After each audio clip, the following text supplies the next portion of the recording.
हे मधुसूदन, तुम कहते हो कि मनुष्य अपनी अंतिम सांस तक भी माया मोह में पड़ा रहता है,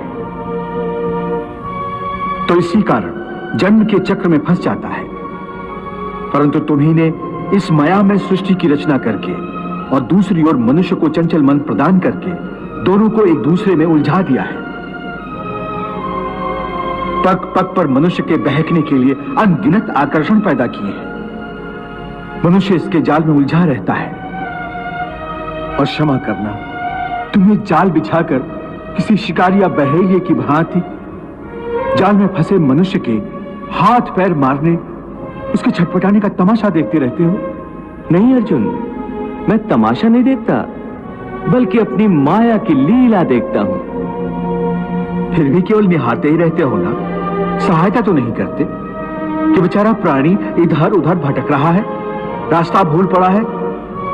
तुम्हारे मन में बेचारे मनुष्य की सहायता करने का विचार तभी नहीं आता कि आगे बढ़कर उसका हाथ थाम लूं, उससे सच्चा रास्ता दिखाऊं। बिल्कुल आता है, और मैं मनुष्य की सहायता भी करता हूं। परंतु कब करते हो तुम उसकी सहायता? मैं तो देख रहा हूं कि तुमने कर्म का विधान बना दिया है, जन्म मरण का चक्र चला दिया है और इस चक्रव्यूह में मनुष्य को फंसा दिया है। ये तो कोई बात नहीं हुई, ये तो कोई सहायता नहीं हुई। मैं सहायता अवश्य करता हूं। अपने भक्त को मैं कभी बेसहारा नहीं छोड़ता, परंतु मनुष्य मेरी ओर देखे सहायता के लिए, मेरी ओर बढ़े तो मैं उसकी सहायता करूं ना।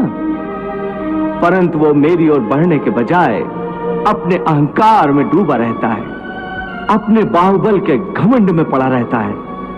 वो तो इस भ्रम में पड़ा रहता है कि संसार में उससे बढ़कर कोई नहीं है। वो तो केवल अपनी बुद्धि और अपने बल पर ही भरोसा करता है।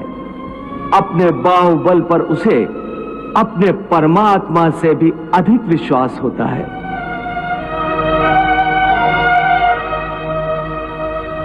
अपने रास्ते से भटके हुए मनुष्य की सहायता के लिए आखिर तुम उससे क्या चाहते हो? क्या तुम्हें सोने चांदी के चढ़ावे चाहिए? क्या तुम अपने भक्तों से स्वादिष्ट और पंच पकवान चाहते हो? मैं मनुष्य से एक श्रद्धा के अतिरिक्त कुछ नहीं चाहता, कुछ नहीं मांगता। वो मेरे प्रति बड़े बड़े चढ़ावे न चढ़ाए। सोना, चांदी, घी, चंदन और पकवान के चढ़ावे मुझे नहीं चाहिए। श्रद्धा और भक्ति भाव से एक फल, एक फूल, फूल की एक पत्ती, जल का एक कतरा या चावल का आधा दाना ही सही, मैं उसको भी भक्त की श्रद्धा से कहीं अधिक श्रद्धा से स्वीकार कर लेता हूं। पत्रम पुष्पम फलम तोयम यो मे भक्त्या प्रयच्छति तद अहम भक्ति उपहृतम अश्नामि प्रयतात्मनः। अरे इतना भी ना हो सके तो श्रद्धा या भक्ति का एक आंसू ही सही, मैं उसे भी कबूल कर लेता हूं।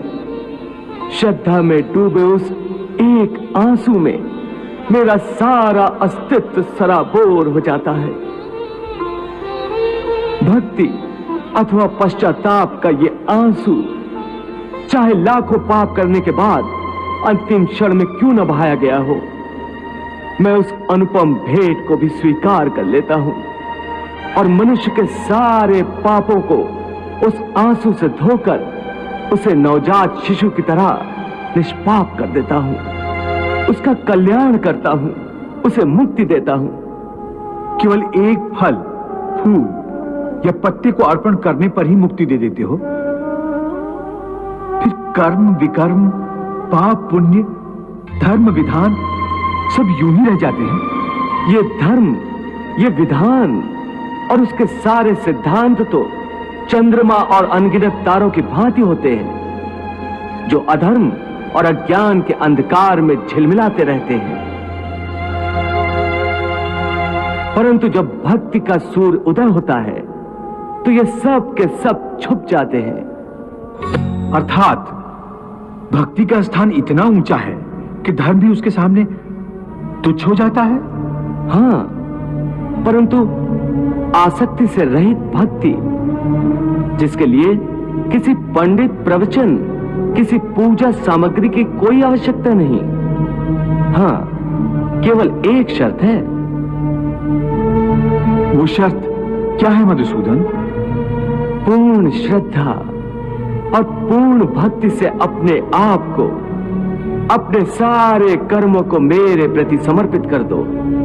बस मैं अपने ऐसे भक्त को सब कुछ भुलाकर उसे मुक्ति दे देता हूं। सर्व हे अर्जुन, भक्ति का स्थान इतना ऊंचा है कि अपने सच्चे भक्तों की मैं स्वयं भक्ति करता हूं। ये क्या कह रहे हो मधुसूदन?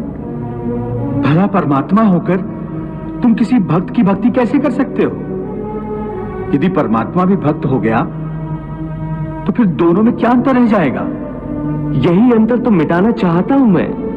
भक्ति, भक्त और भगवान के बीच कोई सीमा रेखा नहीं खिंचती।